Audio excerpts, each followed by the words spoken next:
us all rolling. First of all, how has lockdown been for you? I imagine someone who likes being outside, being like told to stay in quite a lot is probably a bit odd. I think lockdown has been hard for so many families, but like all these things, the storms don't last forever and we get through them. And I think the game of life is to try and turn difficult things into positive things. And actually having had our whole family together in the same place for this length of time has been actually amazing. Homeschooling has been challenging, definitely been outsmarted by an 11-year-old on a daily basis. Has been humbling, but yeah, no, it's good, and hopefully we're coming out into a new dawn. Let's hope. Excellent. So I've watched the first episode and the trailer, and I've just written down the word brutal, which obviously is featured quite heavily in the trailer. How brutal and tough is this? It is absolutely. It's the hardest thing I've ever witnessed. Really, it is. It's called the world's toughest race for just cause. It genuinely is. It was an inspirational and at times a terrifying thing to be part of. And to see it on a scale like this.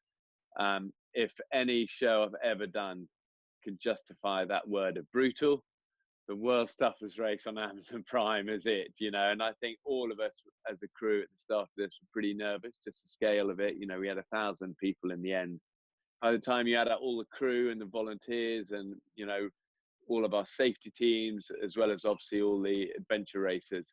And there is a lot to go wrong because we're in such difficult remote terrain. And so there was a lot of tension beforehand. And for me, that didn't end until that last person crossed that finish line. It's a long race, 11 days. But the word brutal is totally justified. Hardest race on earth, world's toughest race, period. And how did they do with injuries? I mean, at the beginning, you give them a talk about how, respect the wild and embrace the pain. But there are it seems to be quite a lot of injuries as well along the way. Listen, injuries, we know there are going to be a bunch of injuries on you got that many people running over 670 kilometers through jungles, canyons, swamps, mountains. It's just going to be part of it. So we plan for that, we prepare for that. And the athletes know that they are familiar with this, and a lot of the skill of adventure racing, the reason it's different from just a sort of a fitness race is that it's about one is keeping that team together, but secondly managing yourself so you don't get injuries. Sometimes stuff just happens that you cannot plan for, and that's just life. But a lot of the time you can prepare for these things. You can make sure you're not going to go down with heat stroke. You can plan for blisters. These sort of things. It's the great teams in the world's toughest race know how to really manage their bodies and avoid injuries and keep that sort of calm efficiency that is so key. But the drama and the excitement of this show isn't always following those calm and brilliantly efficient teams, even though we see a lot of that. The drama unfolds in the mistakes and the chaos that often accompanies teams when they get really tired, really hungry, really beat up and really exhausted. And every single one of those people that finish or didn't finish the race at the end, they go, this is why it's the world's toughest race. When we Kazavac or whatever, every time they go, it's the world's toughest race. What do you expect? What I liked about the teams is you do have these kind of amazing racers who've done it a lot, and then you've got a lot of other people who have never done it before, are doing it for really important reasons. How insane are they to try and do this as like a first try? Well, I think the line between insanity and bravery is often debated, isn't it? But I think a little bit of insanity is a good thing, a willingness to go for things and take some risks and aim high. So I really admire those teams, especially the rookie teams that were there for the first time. But most teams were experienced adventure athletes. They might not have done it together necessarily as a team like this, with this team dynamic that if you lose one person, you're out. But they were generally highly experienced and highly competent adventure athletes. But it does take courage, to put yourself on the line like this with such a high chance of not completing and a high chance of, something happening or injury. It takes courage. But then again, as they say in the British Special Forces, who dares wins. This is the heart of the Eco Challenge, the world's toughest race, is that fortune will favor the brave. And you're brave to turn up to the start line. But the power of the world's toughest race, as you say, it's the stories.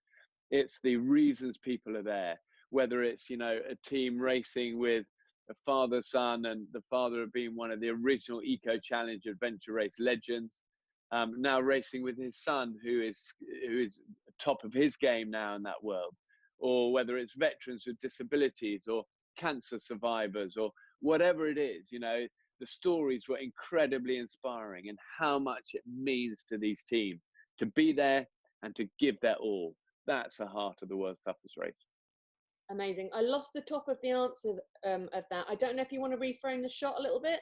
I can see your phone and your paper now. It kind of pulled out. Okay, so you can, I think the shot's changed and we lost half of that. Just tell us what happened, and then maybe it's just basically went down and came back up again without the zoom, I think. Yeah.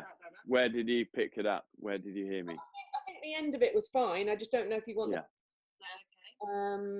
Yeah, can you hear me now?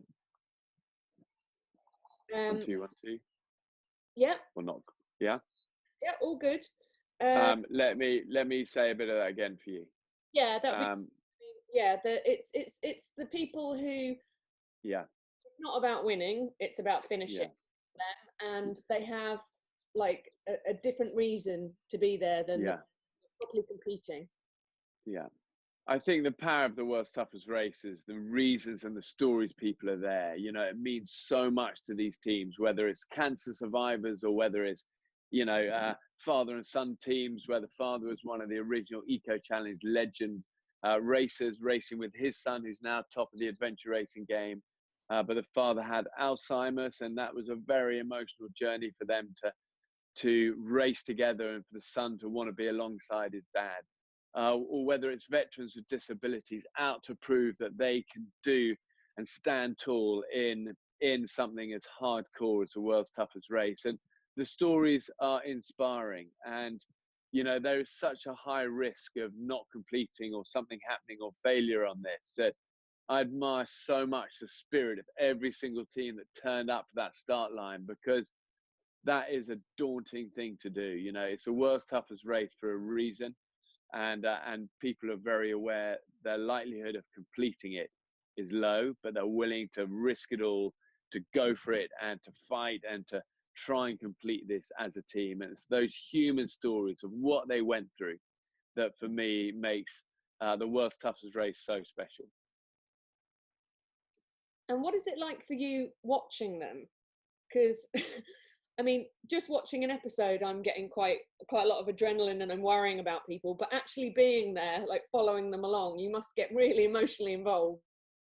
I did. It's a really a family feel to this whole thing, and I spent a lot of time with the racers beforehand, and they would ask me a lot of, of how I've dealt with sort of, these long periods of time in hostile environments, trying to look after yourself and stay together as a team and still working hard.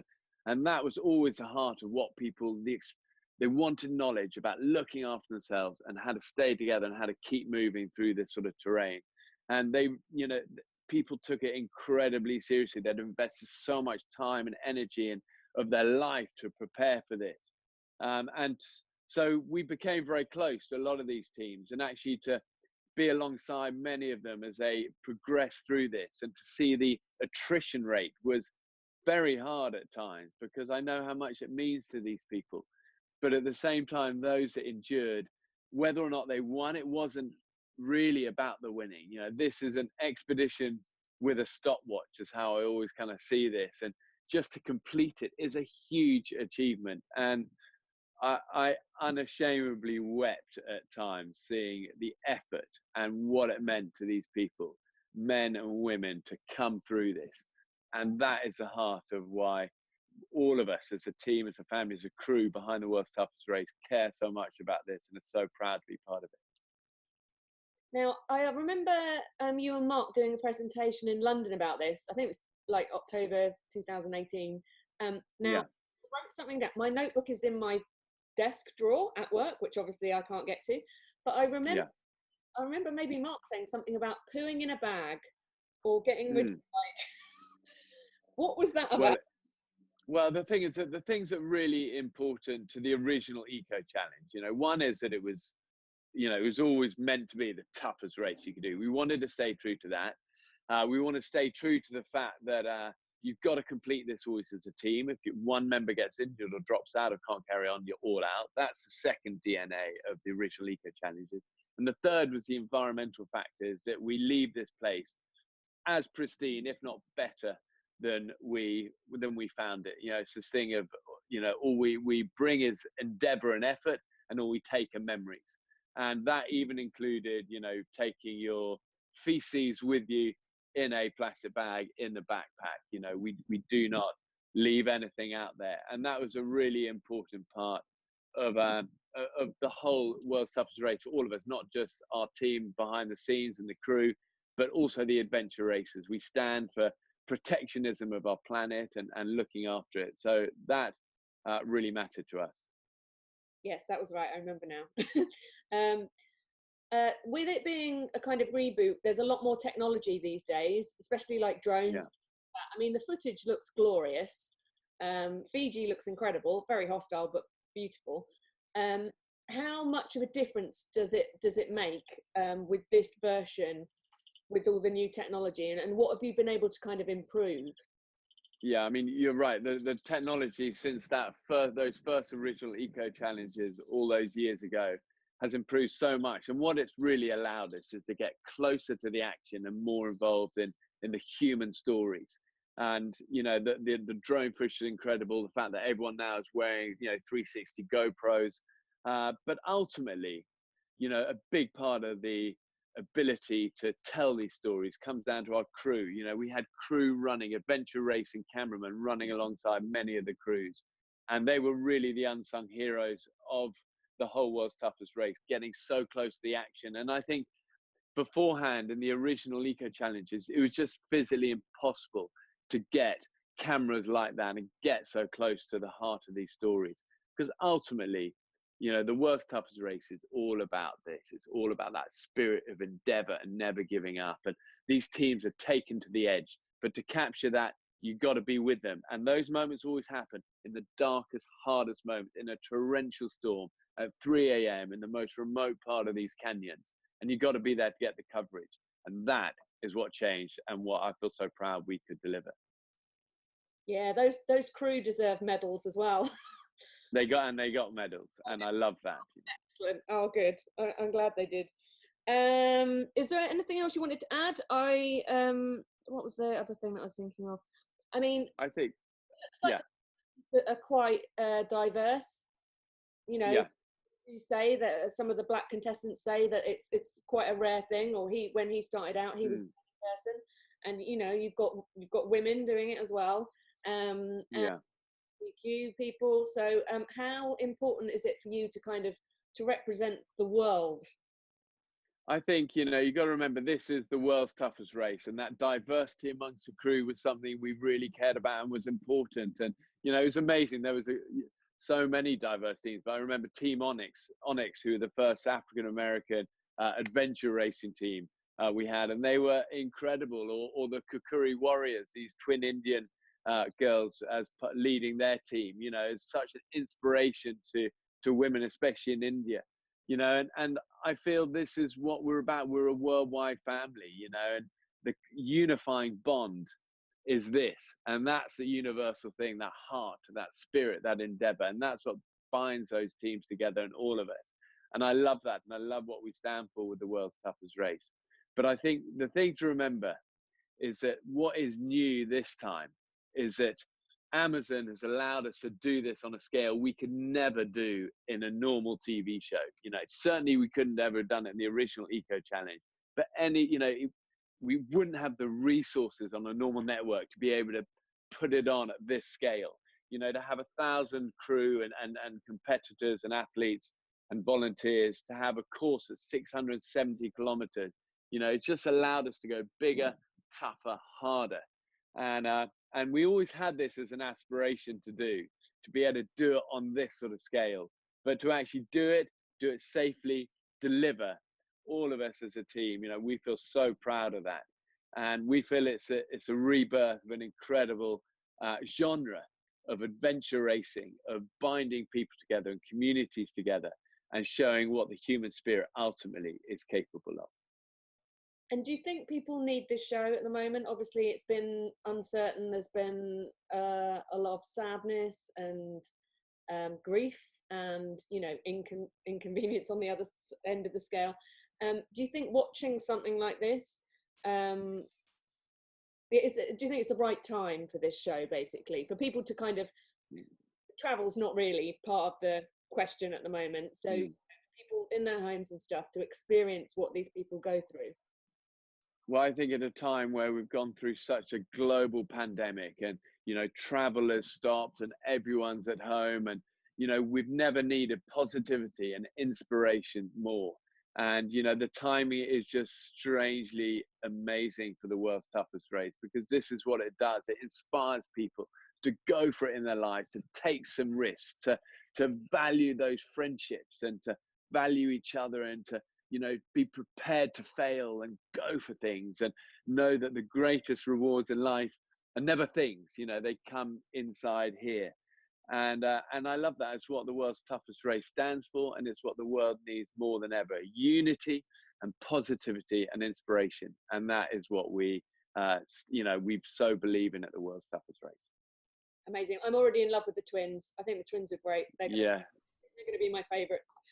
Yeah, they're really special people. They are amazing. I thought they were great. Quickly, I just wanted to ask you at the end. I know you're still chief scout, and statement about the Baden Powell statue, which was really interesting. Yeah. How do you? Let's do you know what? Let's. I think it's better. I'm gonna keep really focused on the world's toughest race with this one. I think that one I've done a really considered statement on that one, and I'm going to keep it at that. Is that okay? Yeah, it's fine. I just thought it was a good statement. So yeah, thank you. Yeah, it's a hard time of so many high tensions, and all of us, we've got to be peacemakers, haven't we, and unify people. And that's the goal. It's what the Scout stands for. It's always about bringing people together as much as we can, and giving young people hope and a vision and a future. So as Chief Scout, I'm very proud of that. Final question then: would you let your kids do one of these races? Would I let my kids do one of these races? For sure. I think all of us as parents, what can we want more for our kids to go for it in their lives, take a few risks, to embrace the fact that they might have to fail, to have to work hard, have to train for something, and to have to work together. I think that's what we all want for our children. Whether that necessarily needs to manifest itself in the world's toughest race, that depends on their character. But if they're that way inclined, and they love the physicality, and they love adventure in the outdoors, there is no better place to test yourself on the world's toughest race. And it's why we had so many thousands of teams apply. But ultimately, we just picked 66, and these ones are incredible. But I could see some of my boys watching this and going, "Do you reckon?" Pretty fun. That's what I think. The show's going to inspire a whole new load of people, isn't it? Really, I mean, a lot of people on the show. I think so. Yeah. I mean, I grew up watching it. I remember so well as a kid watching Eco Challenge and just thinking, "Wow!" And the predominant feeling was, "Do you reckon I could do it? If I was in those jungles or in those mountains, could I do that?" And that's a brilliant thing to bring out in young people, and the world needs that at the moment. And the answer for me is no. Not really. You never know. Don't underestimate yourself. I reckon. Hey, listen, the World Toughest Race showed us some truly incredible, especially female athletes, that were mind blowing. So don't write yourself off. Okay, I'm looking forward to seeing it. Thank you very much for your time. And all right, you take care. Nice to speak to you. Yeah, nice to speak to you. It does look great. I really enjoyed the first episode. I love the mix of like the beauty. Yeah. Of the people. It's like Well, ultimately, that's always what it's about, isn't it? The people. But that's nice seeing you again, and then we saw you that time in London. That's good fun. It feels like we're wrapping it up, eh? I know. I mean, that was so long ago now as well that that it was like just kind of working its way out, wasn't it? So Yeah, and Amazon upfronts, they're always an experience. I mean, everywhere you look, it's they do these things so well. yeah, it was brilliant. So many good things. Good fun. Good fun. Thank you very much. I'm glad you're all well, and take care. Thanks for talking to me. All right, you take.